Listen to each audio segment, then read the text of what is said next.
This video is sponsored by Skillshare. Head on over to skl.sh/polyphonic25 to get 2 months free and start learning today.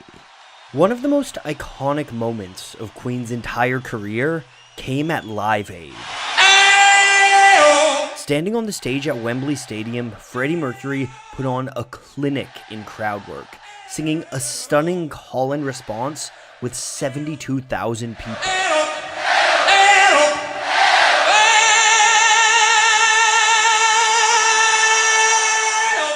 And that exemplified part of the magic that was Freddie Mercury. It was more than just the music. It was the way he performed it, the way he worked with the crowd.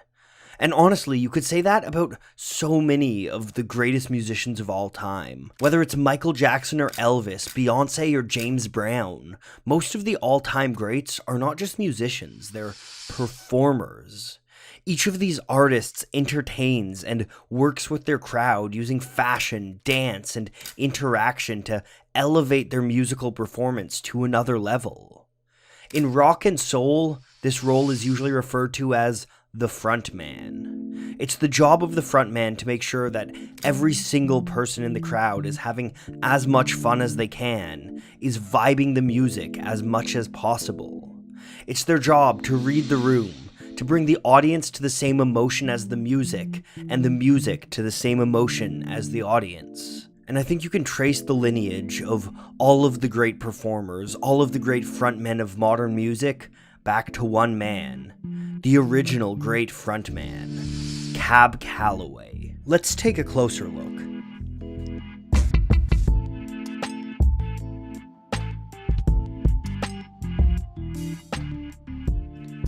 To tell the story of Cab Calloway, it's important to also tell the story of his older sister, Blanche Calloway. 5 years Cab's senior, Blanche was one of Cab Calloway's biggest influences personally and musically. She got her start singing with church choirs as a child, but soon moved to the world of jazz, touring with cabaret troupes and becoming a mainstay in the Chicago jazz scene. She would even make history as the first woman to lead an all-male orchestra in the States. And Blanche Calloway was known for a lively, energetic performance that mixed great jazz with great dancing. This kind of performance was clearly an influence on the younger Calloway, who would go on to make his career on entertaining, energetic performances. Blanche even got Cab one of his first real musical roles in the black musical revue Plantation Days. And following Plantation Days, Cab Calloway's music career would begin to take off. He would sing and drum at Chicago's Dreamland Cafe, and then he got a gig at the Sunset Cafe, a jazz institution in Chicago. While at the Sunset, Cab shared the stage with Louis Armstrong, who mentored Calloway and taught him how to sing scat. Scat is a kind of vocal technique that uses improvised melodies to turn the voice into an instrument.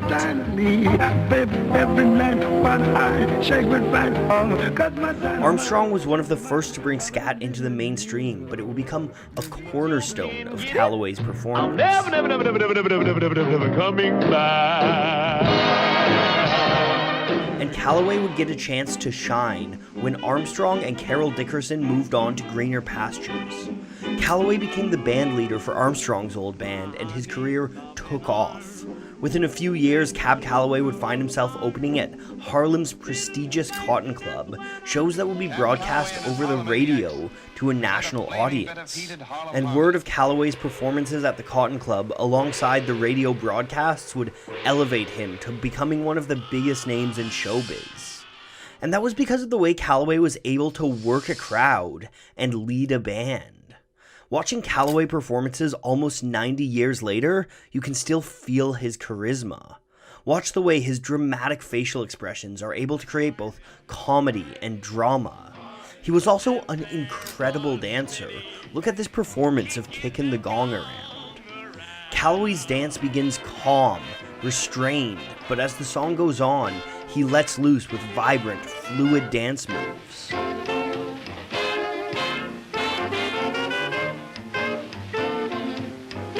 The influence on pop stars to come, like Michael Jackson, is evident, and some have even credited Calloway with popularizing the moonwalk, though he called it the buzz at the time.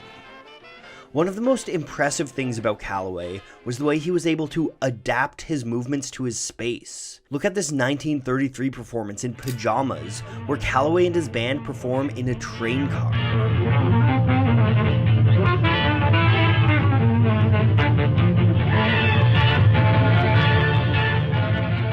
This energy, creativity, and versatility meant that Calloway was a perfect candidate to take advantage of the emerging medium of film.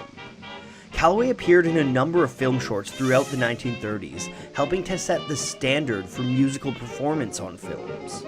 These kinds of performances were a clear influence on shorts like Jailhouse Rock, which would help turn rock and roll into a phenomenon a generation later.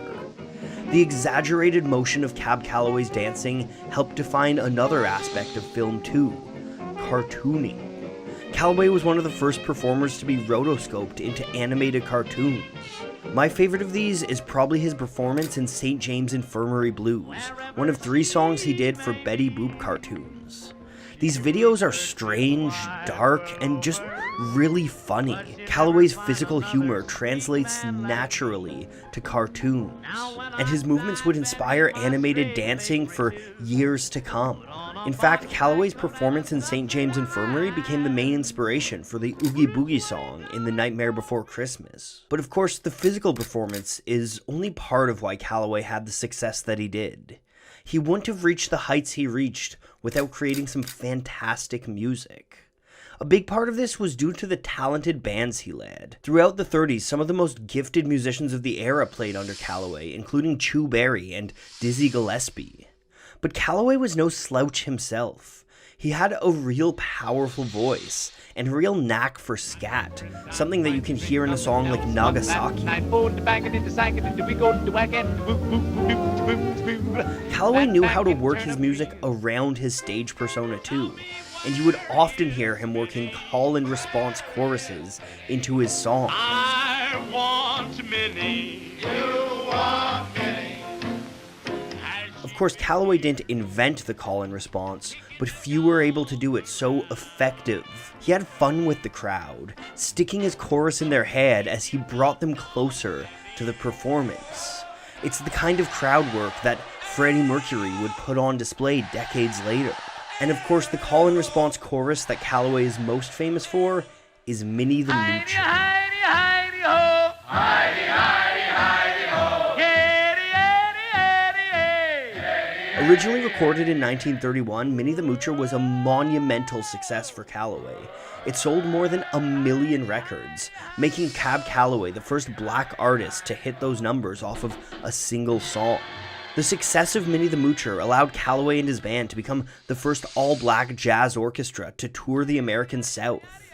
In live performances, Calloway would improvise call and response scat lines, getting increasingly complex until the audience couldn't follow. This call and response became forever associated with Calloway, so much that he even became known as the Heidi-Ho Man. He also starred in a 1934 short film called Cab Calloway's Heidi-Ho. It's worth noting that the Heidi-Ho might have been another remnant of Blanche Calloway's influence. She used that phrasing in her own Just a Crazy song, which was recorded around the same time as Minnie the Moocher. Hi, hi, hi. Hi, hi, hi. Howdy, howdy, ho. Howdy, howdy, ho. Hey, By the time the 1940s rolled around, Cab Calloway was fading from the spotlight, though he still featured in the musical Stormy Weather, a landmark film that saw some of the biggest black performers of the time hit the silver screen. Jump, jump, it's a silent jive. Makes you 9 foot tall when you're 4'5". Yep, yep. That appearance would start a trend. As swing faded away, Cab Calloway made a new career out of musicals. The most notable of these probably came in 1950 when he played a role in Gershwin's Porgy and Bess, which ran in Broadway, Paris, and London. Then, in 1980, Calloway enjoyed another moment in the spotlight thanks to an appearance in The Blues Brothers.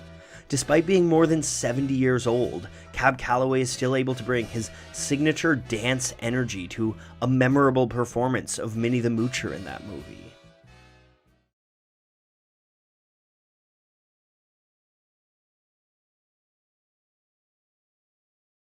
And Cab Calloway kept performing until his death in 1994, at the age of 86. The legacy that Cab Calloway left behind is massive. Many of the greatest performers of the modern age owe something to Cab Calloway. Thanks to his natural charisma, his creative eye, and his incredible dance talents, Calloway was able to change the way that we interacted with music, and he was able to lay down the blueprint for the modern frontman.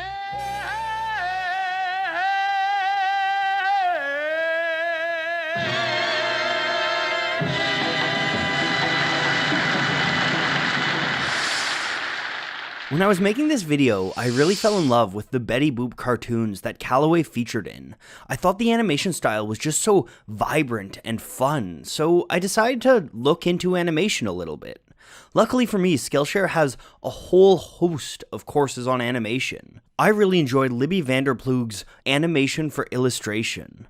But if animation isn't up your alley, Skillshare has plenty more to choose from. Skillshare is an online learning community for creatives, with thousands of courses on topics like illustration, design, photography, music, and more. It's the best place to go if you want to kick off your new year right. Skillshare's courses take on all skill levels, so whether you're a beginner looking to learn or a pro looking to hone your abilities, you'll be able to find something useful. Most classes are easy to take too, less than 60 minutes long, with short lessons that can fit into your schedule no matter how packed. So if you want to start off the new decade on the right foot, you can explore your creativity free for 2 months by going to skl.sh/polyphonic25.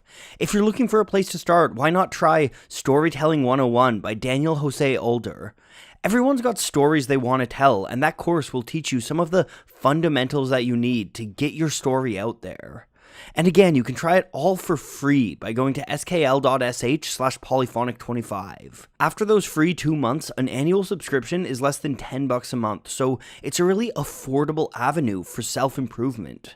So why not give it a shot, chase your creative dreams, and start the 2020s by challenging yourself to learn a skill that you've always wanted to learn.